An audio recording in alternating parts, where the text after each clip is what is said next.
Hello, everybody, and welcome to Friday with Fran. But wait, that's not Fran. I look a little different. You do. Michael is joining me today. Fran is a little under the weather, and so Michael has graciously accepted my invitation to step in and be part of Friday with Fran. So welcome, Michael. How are you?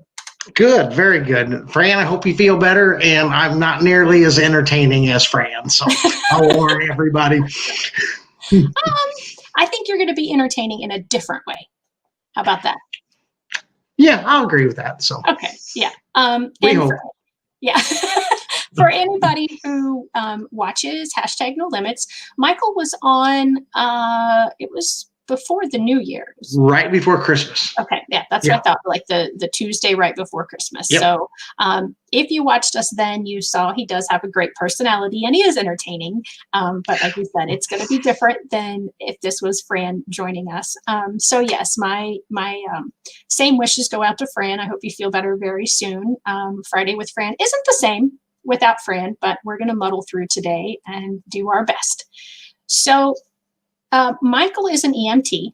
And one of the things that I would like to talk with Michael about today is what it's like being an EMT when you get that call and you arrive at a location and you find out that there is somebody there who has special needs. So can you kind of tell me some scenarios that you might have had? Or almost with anybody, and I will personally just be speaking for myself, how I do things. Every paramedic certainly does things slightly different. You know, not every doctor is the same, not every nurse is the same. So this is just my personal, how I deal with special needs.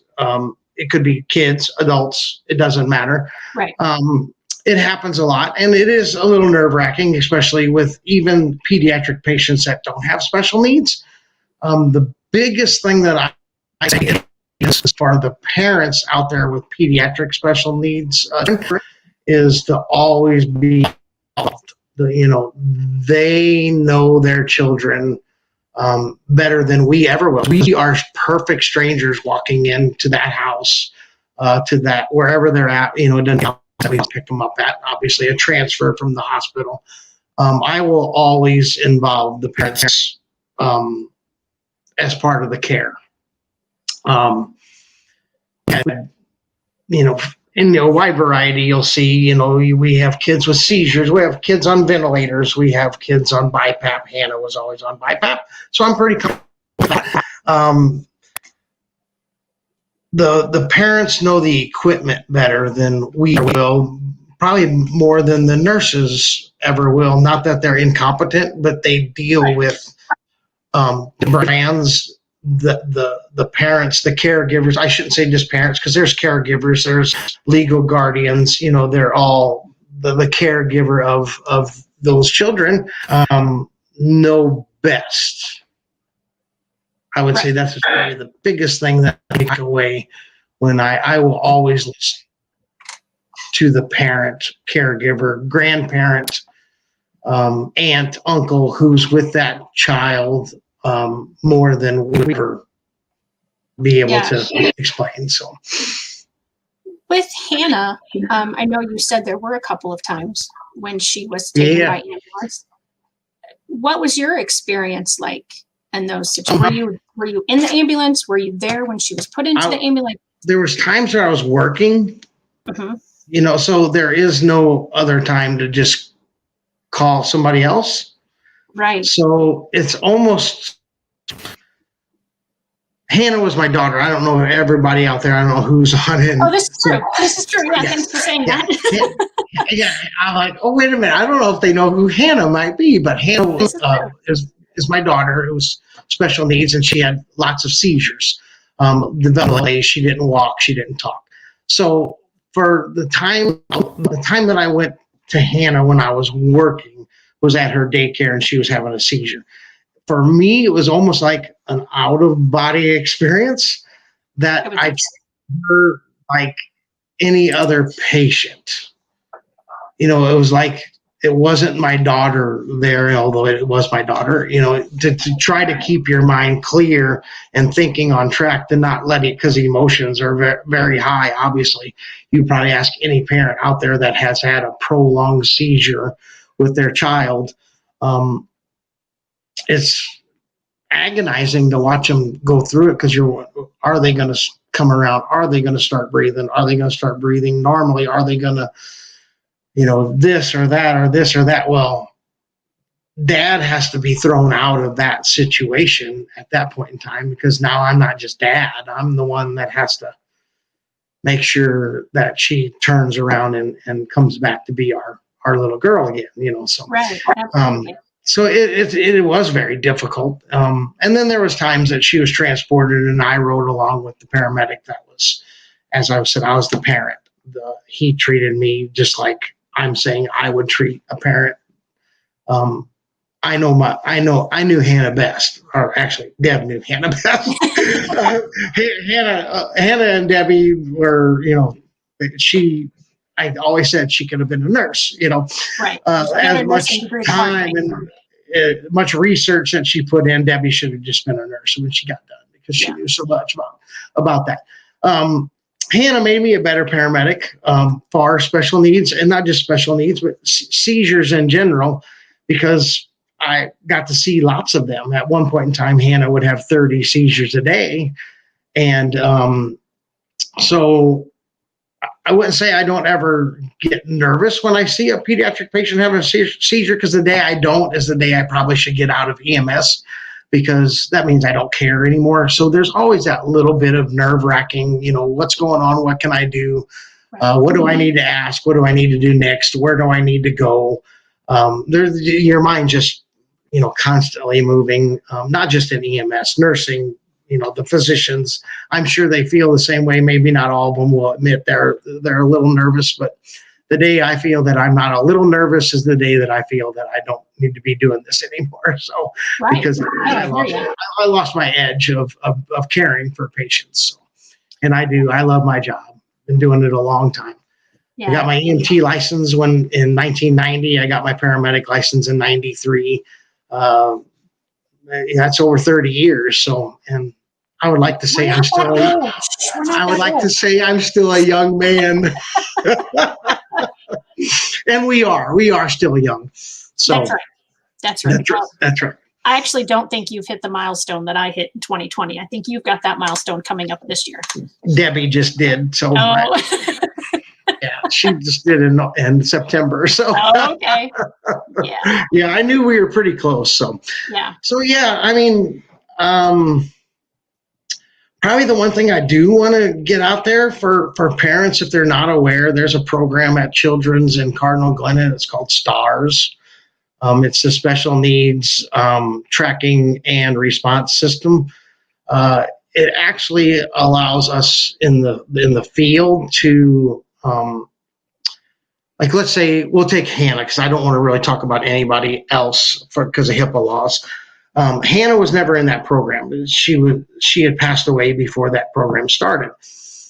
But what it would do, her physician, if you're not in STARS and you feel you probably need to be in STARS, what they do is they give us medical history, treatments, drug dosages of certain things. Like if kiddos have access lines, they tell us what kind of access lines are.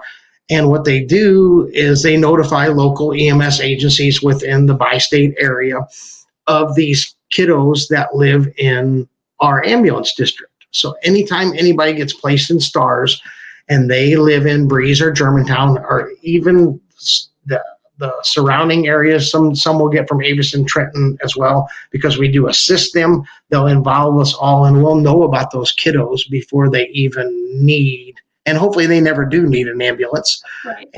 But we have a file on them, and they get a STARS number. So they are STARS number, blah, blah, blah. And when the parents call, our guardians call, they'll say, my son or daughter is STARS number 9999, whatever the number. Obviously, it continues to grow. And we do have a few stars number kids, and we keep the files on our computers in the ambulance and a hard file that you could actually, in case something would happen, that the battery would go dead. So we have two means of access.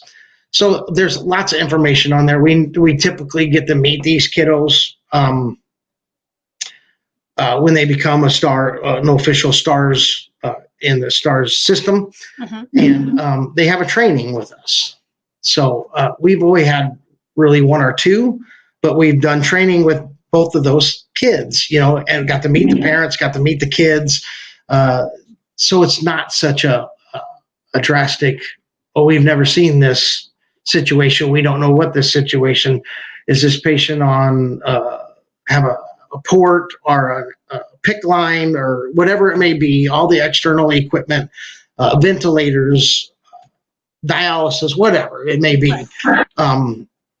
Because more and more stuff with the age of technology is being done at home, and not so much kids going to the hospital all the time. They'll be on the BiPAP. Hannah was on BiPAP here at the house. They'll be on oxygen at home.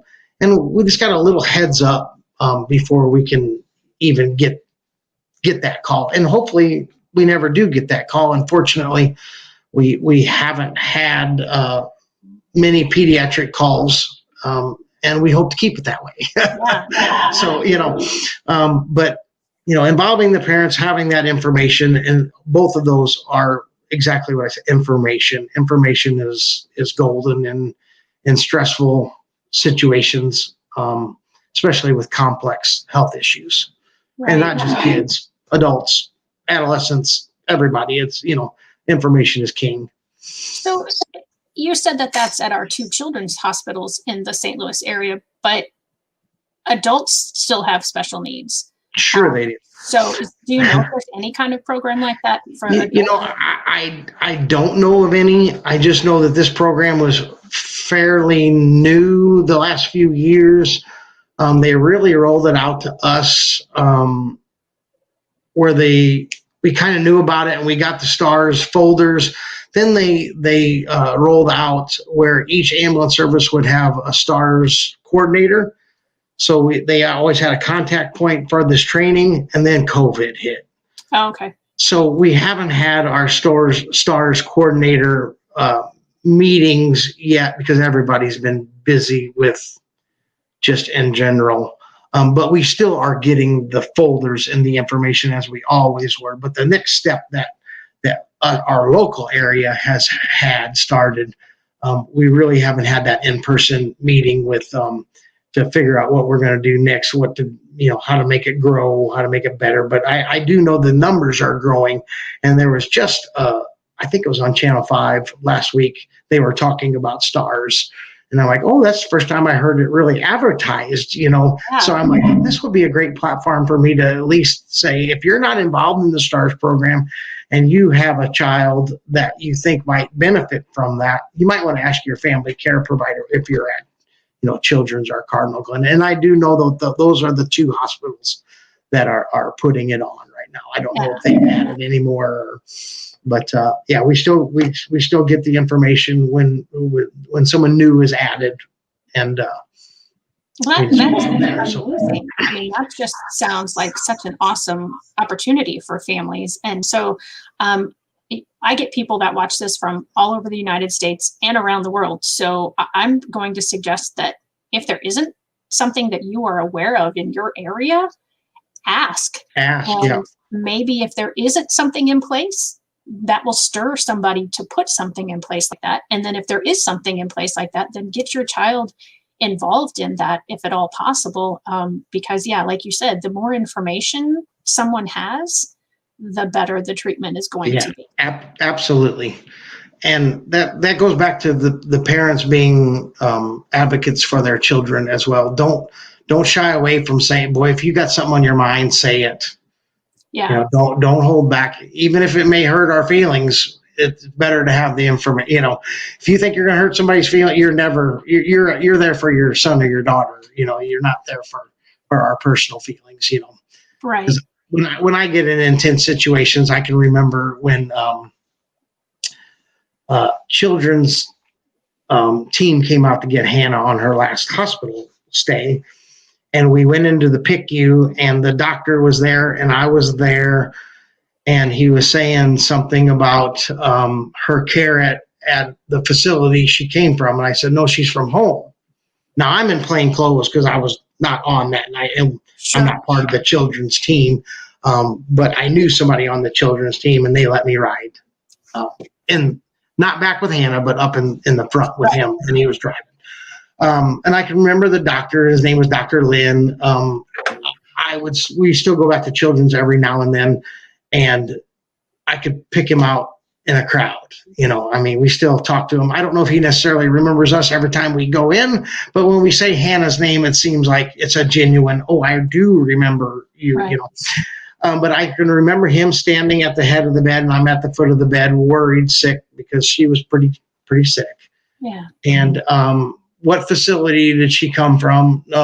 St. Joe's Hospital Breeze, because we went to Breeze first, because that night she was pretty ill. And he says, so who is her caregiver? I said, well, I'm her dad, and her mom's on the way. And Debbie always had a notebook. I think I might have talked about that the last time. She had a notebook, and she wrote everything down. And I had that notebook. Oh. And he's like, well, what medicine is she on? Open up that notebook, spiel it all. And he says, so who is her nurse?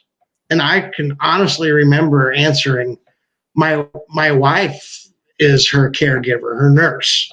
Right. No, who is her home health nurse? No, we don't have home health nursing. And he's looking at her. And now I'm getting mad because he's asking questions about why don't you have help at home? And that's kind of how he put it. And then outside looking in, back later, I get that way too, where I think something when I'm on an ambulance call, and I just say it so it doesn't get lost in translation. Yeah. It doesn't matter how it comes out, but it came out. And I think back on that day, and I remember that, and I'm like, he does exactly what I do, but I can remember that's why I said, don't be scared to say something, or if you hear something, don't take it necessarily in context. Don't take it out of context. It's just me speaking, or it's you speaking. We get it. We understand there's stress involved. Right. And then we're talking about, does she need to be intubated? I mean, it was serious. It wasn't just a casual conversation here. And I can remember that went on back and forth, lots of questions, and me thumbing through that book and finding the answer. And Debbie probably didn't need the book because she, she wrote everything down, and she knew all that stuff. And not that I didn't, but I felt more comfortable if she had it down. I knew I was given correct dosages and what have you. I knew the names of medications that she was on, but I didn't necessarily know every milligram that she was on. So he was asking lots of questions, and we kind of had that tiff. And then he looked up at me and he goes, I'm sorry, I did not mean that. He says, but are you telling me you take care of this 6-year-old at home? Yes, we do. Well, things calmed down. Hours later, he come back in and he says, I really don't understand why you don't have more help at home. And we had been denied. We had asked for help, through the state, through everything, and we just always were denied. Insurance denied everything. So we did what we did, and we took care of our little girl, and then a little easier for me because I knew some medical stuff. Deb quit work and became Hannah's primary caregiver, and we didn't have a nurse. We did have a nurse. Her name was Debbie Burnson. Right. Yeah. Yeah. And, it's, I don't know if you heard me say it before, but I had in the book, there was a mom in there, and she says she earned her medical degree the hard way, and it sounds like Deb earned her nursing degree the hard way. Yeah. I'm doing pretty good. I just got a little tears. No, you're fine. You're fine. So apparently we're having some connectivity issues, but maybe it's just at my mom's house because it looks like Fran has joined us. Hi, Fran. So they've been kind of communicating over in the chat box, and she actually just posted now that I've said that she's watching. So she has a medical folder for each family member, medication list, surgery, hospitalization, doctors, emergency contacts, and guardianship papers, to name a few. So that would be, something that I don't have. Again, it's the differences between having somebody with special needs in a family and not having somebody with special needs. Now, my husband has some special needs now as far as medical concerns, and we've started a little thing, but I mean, he didn't have those until he was 48 years old. So she says, hi, good information, Michael. Yeah. And I'm glad she put that about the guardianship, because we do run into that from time to time. And it doesn't even have to be special needs. This is for anybody out there with children under the age of 18. They can't refuse if they're under the age of 18. We need a parent or a grandparent or someone with guardianship. So if you're traveling, make sure you get a document that is notarized saying this person has the authority to make medical decisions for me while we're gone, Right. And I didn't learn that from my job. I learned that from Hannah, from having Hannah. So one of the social workers at Children's is the one that always suggested that. So I'm sure it's being suggested out there, but someone without special needs may never hear that from a social worker because they don't get to ever talk to one. So just know that we're not just out here for special needs. Either are you. You're here for anybody and everybody. We're out here for just good general information. And right. It's a platform that I could at least make sure that that's known. So yeah. So when she put that on there, I'm like, oh, that's a good point. Yeah, guardianship. Yeah, and I mean, there was a few times that Kevin and I went on a weekend trip or something, and we didn't take Violet with us. And the part about it being notarized, I mean, we would leave directions like do this, take but as far as it being notarized, because I remember a trip we took to Arizona. Obviously, we would not have been able to get to the hospital if necessary within a timely manner if it was a big situation where she would have needed somebody else to make a decision for her. And we could always do it over the phone, but you know how that goes. This day and age, cell phone battery dead. You don't have your phone. You're on vacation. So it is always good to have that info. Here's my paperwork saying that this person can make medical decisions for my daughter or my son or whoever it may be. Especially when it comes down to non-family member. Your grandma could make that decision, but your neighbor doesn't technically have the legal right to do that. And we know if you left your daughter with a neighbor, that's who you trust. That's why you left her there, or that's who's taking care of her. So just have that always back in your mind when you decide to travel or any of that. So yeah. So there's been twice that I've been in an ambulance. Once I sat up in the front, and thankfully, it was necessary to transport somebody from our local hospital to St. Louis, and so I rode in the front with the driver. But the other time, it was with a student. Speaking of seizures, I had a student that had even more seizures than what Hannah would have in a day, and in the school day. But most of the seizures were not lengthy. They might be a couple minutes long. Yeah, that's how Hannah was as well. I don't want anybody to think, she had Hannah, and she was, 30 seizures, 6 to 8 minutes, every one. No, they weren't that way. So right, but we did have a situation, and I spoke to you about this before we went live, that we had a protocol in place, because if she had a seizure that lasted longer than 20 minutes, we had medicine that we had to give to her, and it had to be a suppository type medicine. And so, we would try to get a hold of the parents, and if we ever had seizures that were kind of, like the 10, 15-minute mark, I'd start trying to get a hold of the parent, not wait for that 20-minute. Right. You don't want to, all of a sudden it's 20 minutes and then you start, and it takes you 5 minutes to get a hold of the parent. Yeah. Right, exactly. And we were unable to get a hold of the parent. And so part of the protocol was if we had to administer the medicine, we had to call an ambulance. They were hand in hand. And so we administered the medicine. And this was a student who did not have communication skills as far as you and I have right now. I mean, if you knew her, you could tell her mood and you could, get information from her. Mm-hmm. But so they did let me ride in the back. But I kind of had to finagle it. Because I was like, okay, she doesn't speak, I'm not sure how much of what's going on that she understood, so I was like, is there any way that I can ride in the back? And they didn't want to let me at first. And I totally understood that. But when I, was like, okay, this is, I explained the situation a little bit better, or more, maybe better wasn't the right word. They went ahead and let me ride back there. But I was past her head.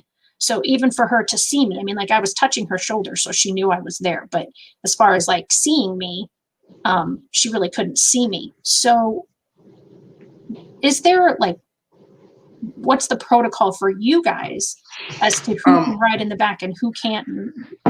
Every situation is going to be different because like I said, I always try to have a parent back there just for the mere fact and that's probably where it came into play that you weren't the parent, Right. And we didn't have any documentation to say I had. That is probably why they question, Mm-hmm. And they were nice about it. I mean, I don't want that to sound like they were being. What happens in the back of the ambulance is the more critical the patient is, the more we are unstrapped and moving around. So you have another person back there. It makes it a little more difficult for us to get around to equipment that we may or may not need.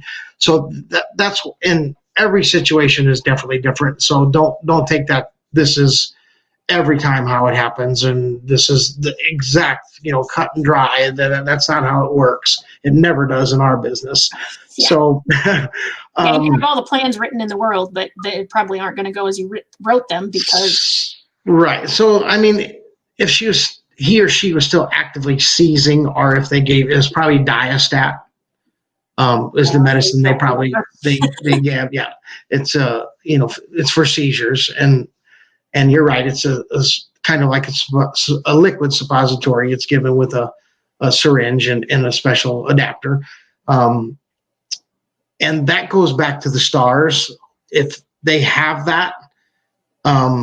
On a normal basis, we'd have to give what we have, but with that STARS directive, we can follow what they have and do what our normal protocols don't allow us to do. We can follow some of those protocols that they write in there for us, and that's another reason for having that STARS, for that child entered into the STARS program, the STARS system.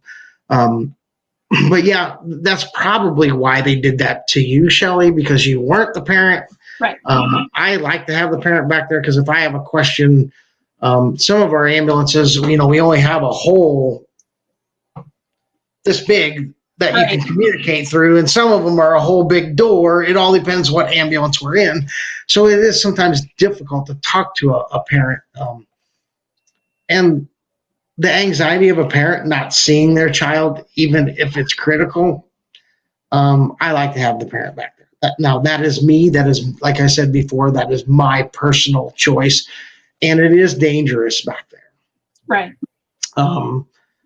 When we run lights and sirens, we try not to run lights and sirens for everything as we did years past. You go to the scene, lights. You go to the hospital, lights. If they're somewhat stable and even if they're unstable and the situation's under control, you may not see us turn our lights and siren on going to the hospital. And that doesn't mean we don't care or don't. As I always explain it to new paramedic students or new EMT students, Carlisle to Breeze is 10 miles, 60 miles an hour if it's 10 minutes. to save 10 minutes, how fast do you have to go? 120, and that's not worth the risk. Right. You know? Exactly. So, and our ambulances don't even go that fast. So, Which is you know, probably they're governed out. You know, they're governed out about 80. So, so speed isn't. That's the way it used to be thought of. So that was the other thing. I don't want a parent to see us leave their house and we don't have our lights on. That doesn't mean we don't care about your child or getting them to the hospital fast. We care about getting them there safely. Right. So, And there are some situations that speed is actually something that needs to be done. And you know what I'm talking about. So, so there are times we do use them, you know. Right. But when things are stable, you may not see us turn them on. So. Right. Yeah. And I want to say, I said I've only been in an ambulance twice. I think my mom would probably disagree with me because my dad had a really terrible accident when I was 9. I read that. And I was like, oh my God. Yeah. And she says we went to the hospital with him. All three, my brother, her, and I all went in the ambulance with Dad that day. I don't have any recollection of that. So the other time that I'm talking about is just another, it was a serious situation. Otherwise we wouldn't have been in an ambulance, but the lights were on, but the sirens were not. And that was the situation where I was in the front and my loved one was in the back. But I just remember all that noise. Between the back and the front. And yeah, exactly what you're talking about. If it's a child and, and possibly the child is screaming, crying because of whatever is happening, that adds even more noise. And so I would think, if you could at all possibly have a parent or whoever, was with them when the situation happened. Someone familiar. Right. Yeah. That I think that would be beneficial, but, I don't know that that's always possible either. And so what I'm hearing you say is it's more a personal preference, maybe, as far as like there isn't a law that says, and maybe it would be different in different municipalities or locations as far as who can be in the ambulance in the back and who can't. Yeah, it's a judgment call for whoever. Okay. It's probably not even, each individual ambulance service probably has their own protocol. Some ambulance service will say, no, we're not allowing anybody back there because of the safety and the liability. Right.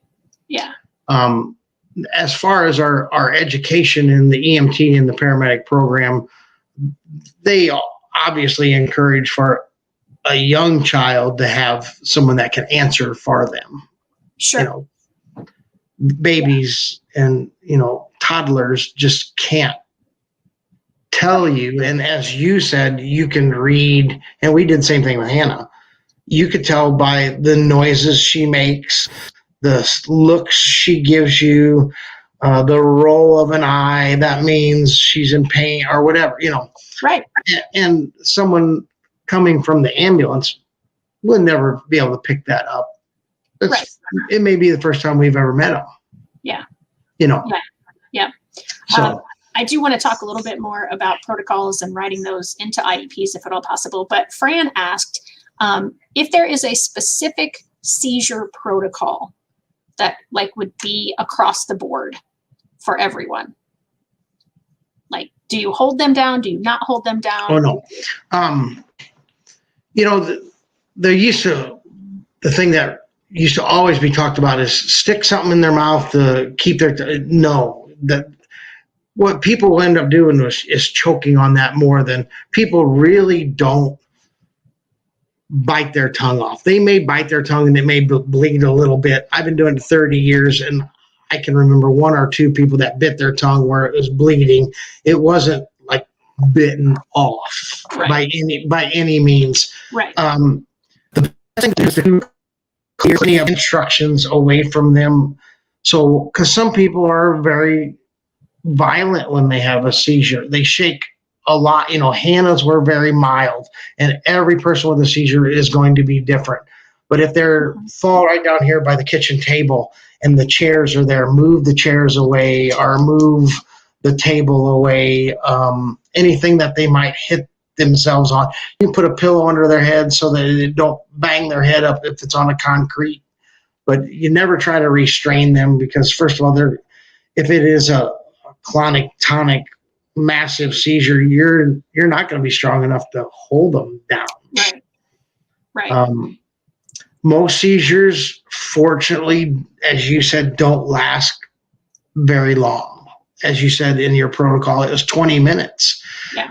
But 20 minutes feels forever when you're having a seizure. And I think most protocols are written for new onset seizures that they're probably having you call a little bit sooner than that, but someone that has a long history normally comes out on their own, that time will get extended, and that's very individually based on each patient. So, and that's back on that. If we go back, if they're in that STARS program, it'll tell us, how long that before we should do this or before we should do that, Yeah. That is such an awesome system. I mean, I just can't. And Diastat is probably the one that I hear most. Like diazepam, and then stat is to give it fast, is given because we don't need IV access. And that'll be on that STARS report too. What the dose is for rectal Valium or IV Valium, or we can actually give some anti-seizure medication through their nose now. And back when you were talking, years ago when they just loaded, maybe all three of you went in the ambulance, the EMS has turned, it used to be run by the funeral homes, and now there's a lot more. Oh, I didn't know that. Yeah, in 1980, Breeze went from Moss and Briggy. It used to be the two funeral homes here in Breeze. They had the ambulance services.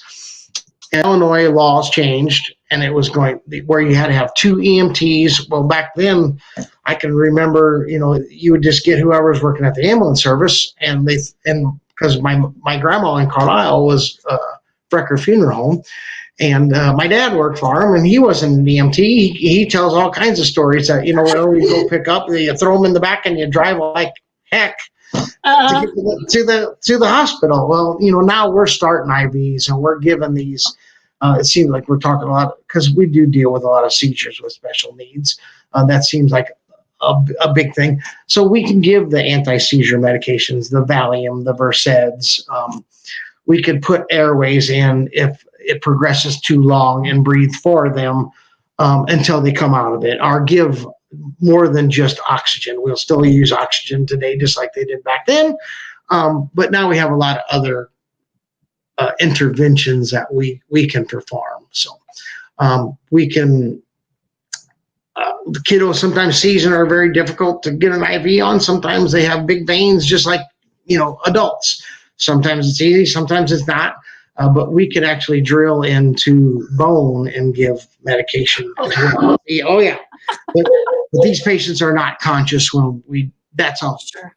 When they're in dire need of the medication is when we use that, but we have all of it. That's how much it's just changed in the last 30 years, Yeah.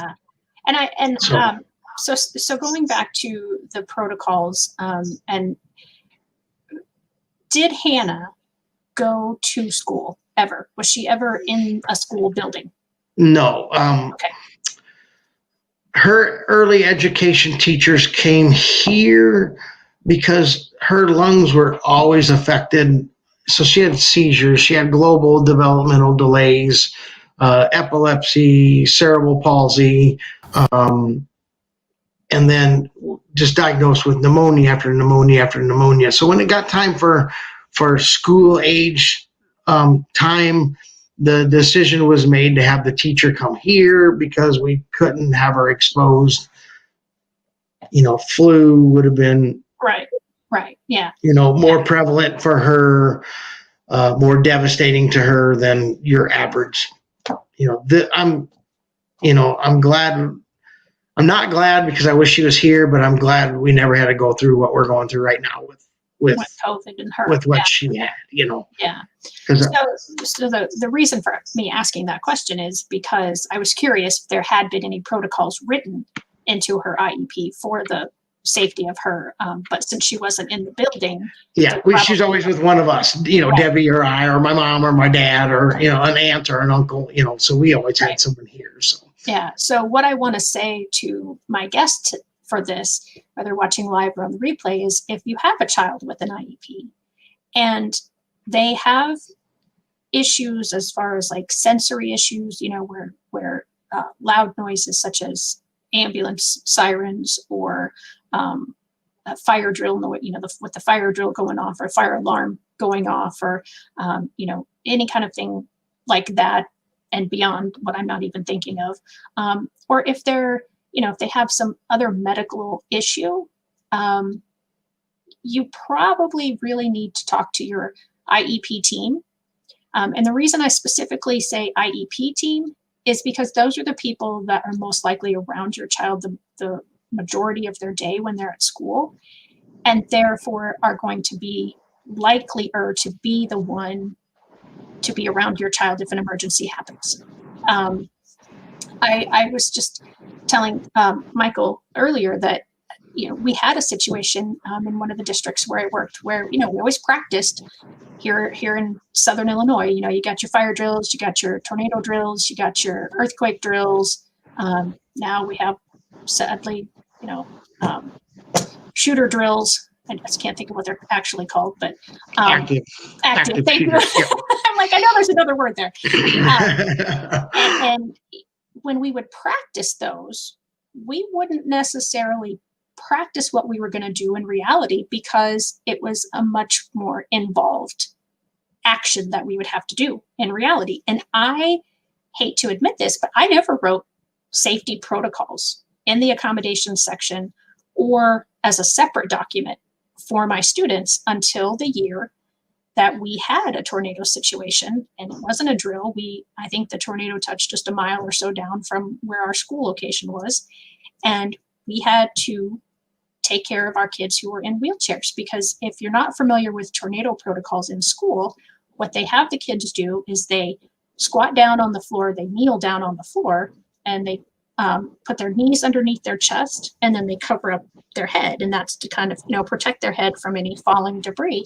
Well, our students in wheelchairs couldn't necessarily get out of the wheelchair in order to scrunch down into that, almost a fetal position, but instead of on your side, you're up on your knees. And so the day that this happened, thankfully I was there and we were able to get our kids into the bathroom, because the bathroom has, no windows, no doors, nothing that, not many things on the walls like you would have in the hallway. And then when my student came in that had all the seizures, then I was like, oh, yep, we need a protocol for this too. And so it was after those two events where I started to realize we need to put something either on a separate document or in the IEP. Again, the reason I specifically put it on the IEP team is what I said. They have the best knowledge of your child. They have the best knowledge of safe ways. Like if you have OTs and PTs involved with your child, they can teach safe ways. If you have to get somebody out of a chair, or you have to get some other medical device activated or deactivated, or whatever. I mean, there's a myriad of medical conditions that could be in play. So they're going to have good suggestions. And while you're at that IEP meeting anyway, you've got the whole group of people there. Mm-hmm. If special equipment has to be purchased, you've got the person who has the authority to say yes or no. We can afford, we can purchase this, or you have to provide, or whatever, and it's just a good opportunity for everybody to brainstorm and think, okay, if this happens, we need to do X, Y, and Z. But if this happens, we need to do A, B, and C. So if you have a child with an IEP and you don't have something like that for your child, make sure you get something like that. And some of the stuff that Michael talked about too, just going in an ambulance. There's a lot of things that are involved with that. We hope that our children never have to go through any of these things. But the reality is it could happen. Absolutely. And you hit on something when you start talking about equipment. It dawned on me. Don't forget, like if you have a BiPAP or a feeding tube, even if you think it's a short hospital stay that you are a short trip to the hospital, we don't necessarily always go to Breeze. If they're stable and their doctor is at Children's or Cardinal Glennon, we do make those trips straight there if they're stable, that we don't need to stabilize them first. But know where your power cords are. Most ambulances, you can plug even,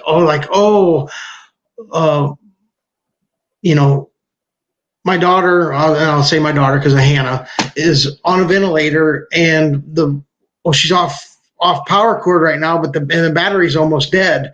Well, we have an inverter that can provide power to those. Just the simplest things. If you get in that situation, now I'm going to talk to you more of the parent, not so much the paramedic.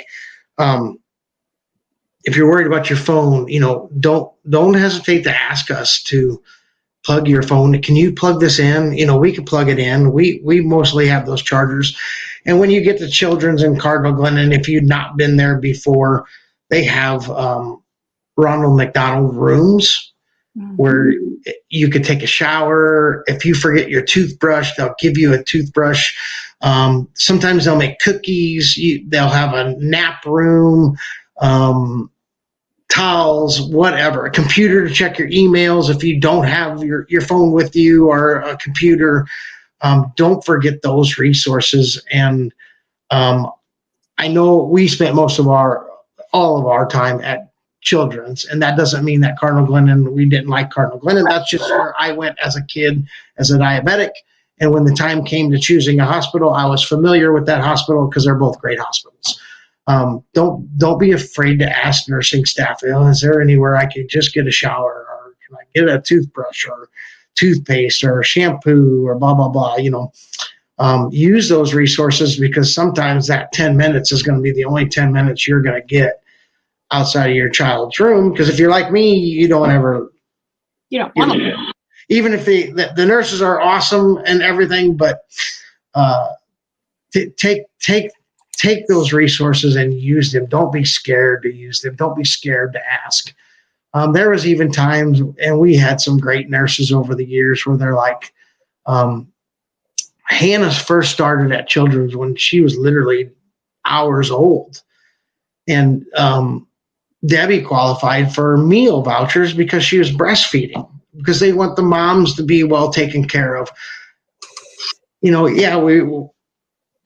use it. It's there. It's paid for. Don't worry about it. Don't let your pride, because that was my thing. It was a pride thing. Oh, we don't need that. We don't need that.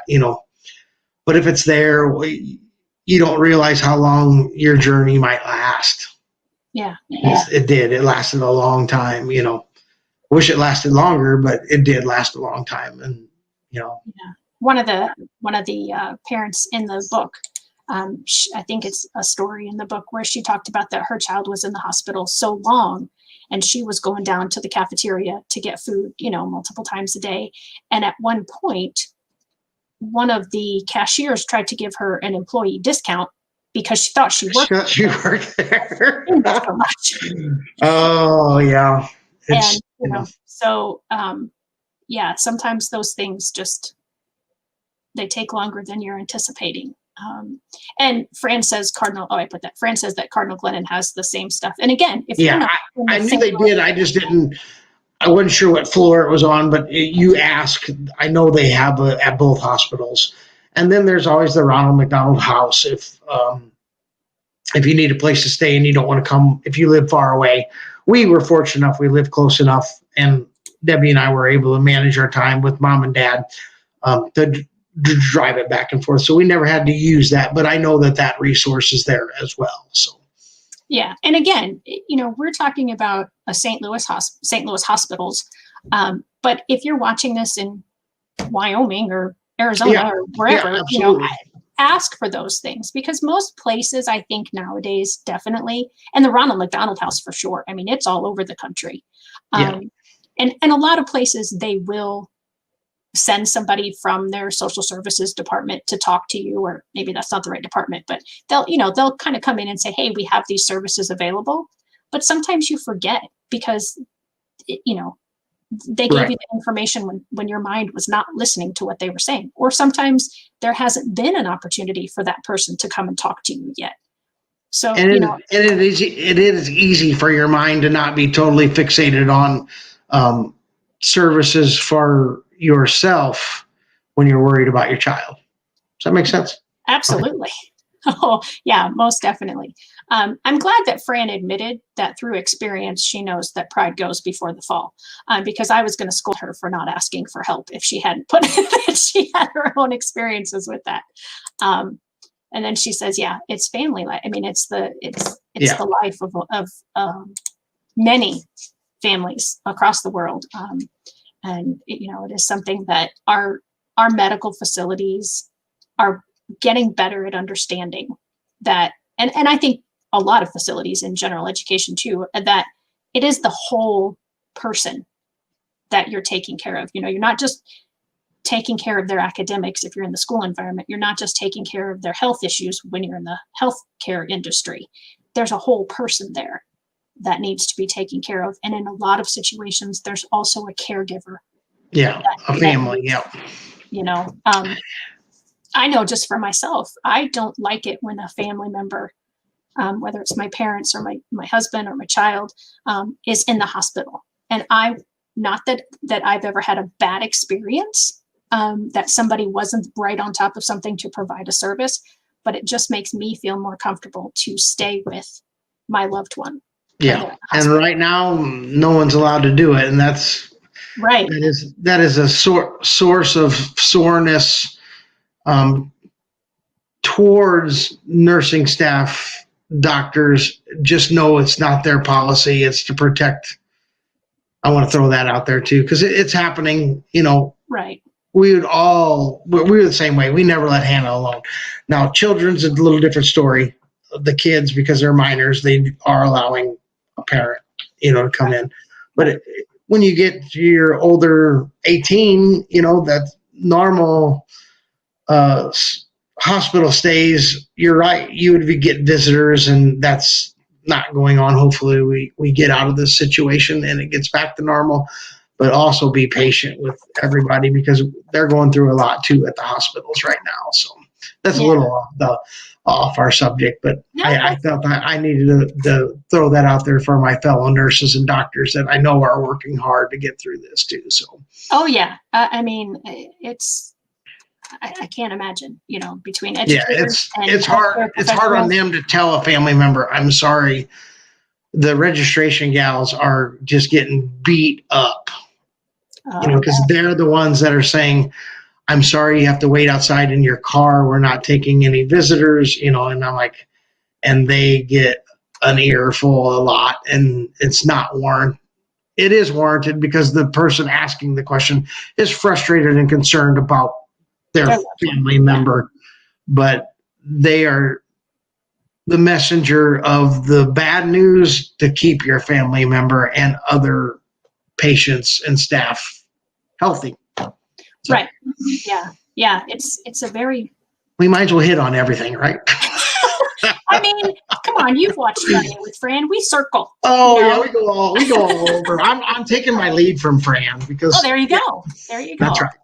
That's right. We just go where it takes us. Exactly. And you know what? We are almost up to our hour already.